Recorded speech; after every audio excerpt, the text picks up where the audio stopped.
Hi everybody, welcome back to Chapter a Day. I'm Mara from the Goodekunst Public Library, and we are getting ready. We're working our way through Louisa May Alcott's classic Little Women. We are just getting ready to start Chapter 7. Chapter 7 is called Amy's Valley of Humiliation. Sounds promising, does it not? All right, Chapter 7. "That boy is a perfect cyclops, isn't he?" said Amy, one day as Laurie clattered by on horseback with a flourish of his whip as he passed. "How dare you say so, when he's got both his eyes? And very handsome ones they are, too," cried Jo, who resented any slighting remarks about her friend. "I didn't say anything about his eyes, and I don't see why you need to fire him up. Why you need to fire up when I admire his riding." "Oh, my goodness! That little goose means a centaur, and you called him a cyclops!" exclaimed Jo, with a burst of laughter. "You needn't be so rude. It's only a lapse of linguae, as Mr. Davis says," retorted Amy, finishing Jo with her Latin. "I just wish I had a little of the money Laurie spends on that horse," she added, as if to herself, yet hoping her sisters could hear. "Why?" asked Meg kindly, for Jo had gone off in another laugh at Amy's second blunder. "I need it so much. I'm dreadfully in debt, and it won't be my turn to have the rag money for a month." "In debt, Amy? What do you mean?" And Meg looked sober. "Why, I owe at least a dozen pickled limes, and I can't pay them, till I have money, for Marmee forbid my having anything charged at the shop." "Tell me all about it. Are limes the fashion now? It used to be pricking bits of rubber to make balls," and Meg tried to keep her countenance. Amy looked so grave and important. "Why, you see, the girls are always buying them, and unless you want to be thought mean, you must do it too. It's nothing but limes now, for everyone is sucking them in their desks at school time and trading them off for pencils and bead rings and paper dolls or something else at recess. If one girl likes another, she gives her a lime. If she's mad at her, she eats one before her face and doesn't even offer her any. They treat by turns, and I've had ever so many but haven't returned them. And I ought, for they are debts of honor. "How much will pay them off and restore your credit?" asked Meg, taking out her purse. "A quarter would more than do it, and leave a few cents over for a treat for you. Don't you like limes?" "Not much. You may have my share. Here's the money. Make it last as long as you can, for it isn't very plenty, "Oh, thank you. It must be so nice to have pocket money. I'll have a grand feast, for I haven't tasted a lime this week. I felt delicate about taking any, as I couldn't return them, and I'm actually suffering for one." Next day, Amy was rather late at school, but could not resist the temptation of displaying, with pardonable pride, a moist brown paper parcel, before she consigned it to the inmost recesses of her desk. During the next few minutes, the rumor that Amy March had got 24 delicious limes, she ate one on the way, was going to treat, circulated through her set, and the attentions of her friends became quite overwhelming. Katie Brown invited her to her next party on the spot. Mary Kingsley insisted on lending her her watch till recess, and Jenny Snow, a satirical young lady who had basely twitted Amy upon her limeless state, promptly buried the hatchet and offered to furnish answers to certain appalling sums. But Amy had not forgotten Miss Snow's cutting remarks about "some persons whose noses were not too flat to smell other people's limes, and stuck-up people who were not too proud to ask for them," and she instantly crushed that Snow girl's hopes with the withering telegram, "You needn't be so polite all of a sudden, for you won't get any." A distinguished personage happened to visit the school that morning, and Amy's beautifully drawn maps received praise, which honor to her foe rankled in the soul of Miss Snow, and caused Miss March to assume the airs of a studious young peacock. But alas, alas, pride goes before a fall, and the revengeful Snow turned the tables with disastrous success. No sooner had the guest paid the usual stale compliments and bowed himself out, Then Jenny, under the pretense of asking an important question, informed Mr. Davis, the teacher, that Amy March had pickled limes in her desk. Now, Mr. Davis had declared limes a contraband article, and solemnly vowed to public ferule the first person who was found breaking the law. This much-enduring man had succeeded in banishing gum after a long and stormy war, had made a bonfire of the confiscated novels and newspapers, had suppressed a private post office, had forbidden distortions of the face, nicknames, and caricatures, and done all that one man could do to keep 100 rebellious girls in order. Boys are trying enough to human patience, goodness knows, but girls are infinitely more so, especially to nervous gentlemen with tyrannical tempers, and no more talent for teaching than Dr. Blimber. Mr. Davis knew any quantity of Greek, Latin, algebra, and ologies of all sorts, so he was called a fine teacher. And manners, morals, feelings, and examples were not considered of any particular importance. It was a most unfortunate moment for denouncing Amy, and Jenny knew it. Mr. Davis had evidently taken his coffee too strong that morning. There was an east wind which always affected his neuralgia, and his pupils had not done him the credit which he felt he deserved. Therefore, to use the excessive, if not elegant, language of a schoolgirl, he was as nervous as a witch and as cross as a bear. The word limes was like fire to powder. His yellow face flushed, and he rapped on his desk with an energy which made Jenny skip to her seat with unusual rapidity. "Young ladies, attention, if you please!" At the stern order, the buzz ceased, and 50 pairs of blue, black, gray, and brown eyes were obediently fixed upon his awful countenance. "Miss March, come to the desk." Amy rose to comply with outward composure, but a secret fear oppressed her, for the limes weighed upon her conscience. "Bring with you the limes you have in your desk," was the unexpected command, which arrested her before she got out of her seat. "Don't take all," whispered her neighbor, a young lady of great presence of mind. Amy hastily shook out 6, and laid the rest down before Mr. Davis, feeling that any man possessing a human heart would relent when that delicious perfume met his nose. Unfortunately, Mr. Davis particularly detested the odor of the fashionable pickle, and disgust added to his wrath. "Is that all?" "Not quite," stammered Amy. "Bring the rest immediately." With a despairing glance at her set, she obeyed. "Are you sure there are no more?" "I never lie, sir." "So I see. Now take these disgusting things 2 by 2 and throw them out of the window."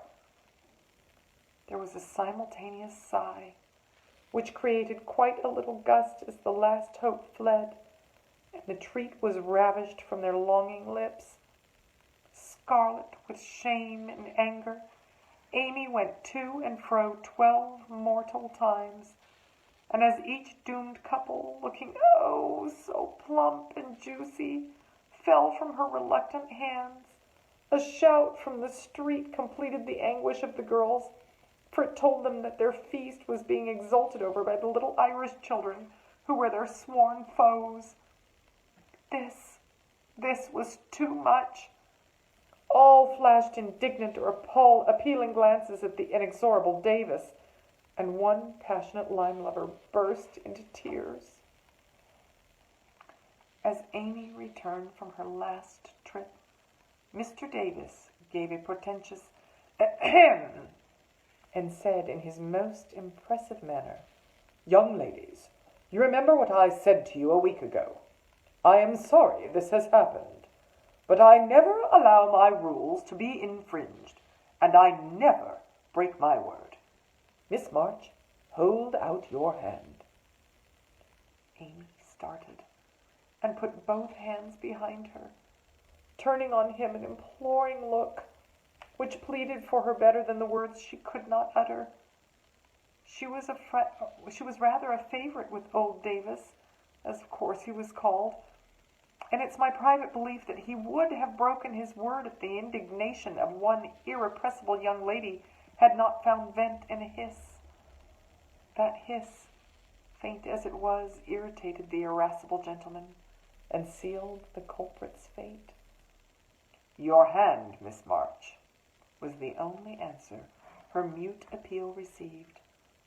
And too proud to cry or beseech, Amy set her teeth, threw back her head defiantly, and bore without flinching several tingling blows on her little palm. They were neither many nor heavy, but that made no difference to her. For the first time in her life, she had been struck, and the disgrace in her eyes was as deep as if he had knocked her down.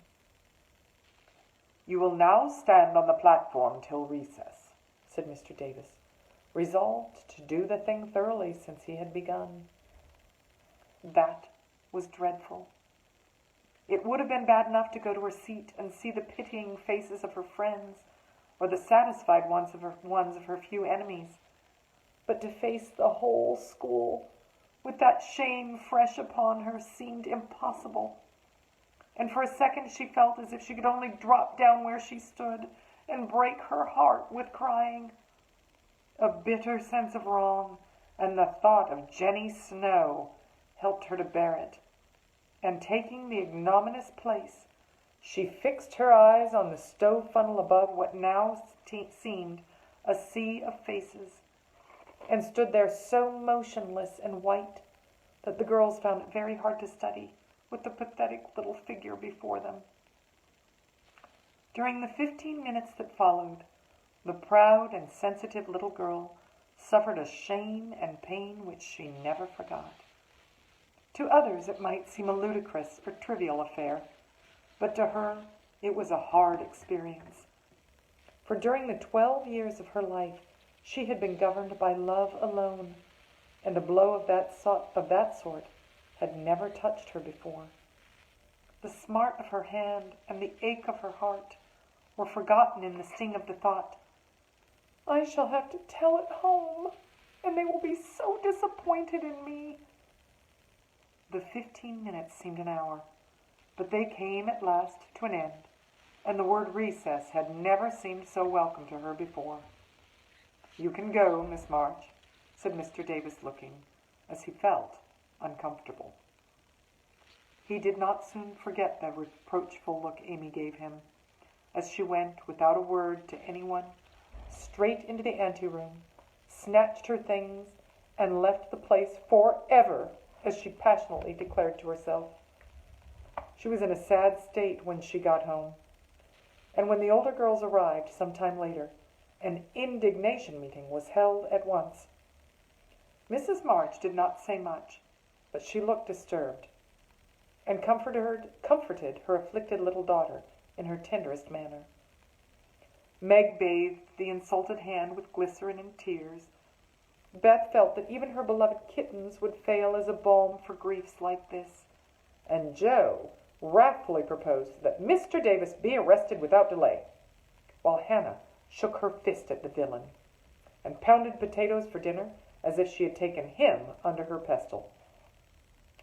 No notice was taken of Amy's flight, except by her mates, but the sharp-eyed demoiselles discovered that Mr. Davis was quite benignant in the afternoon, also unusually nervous.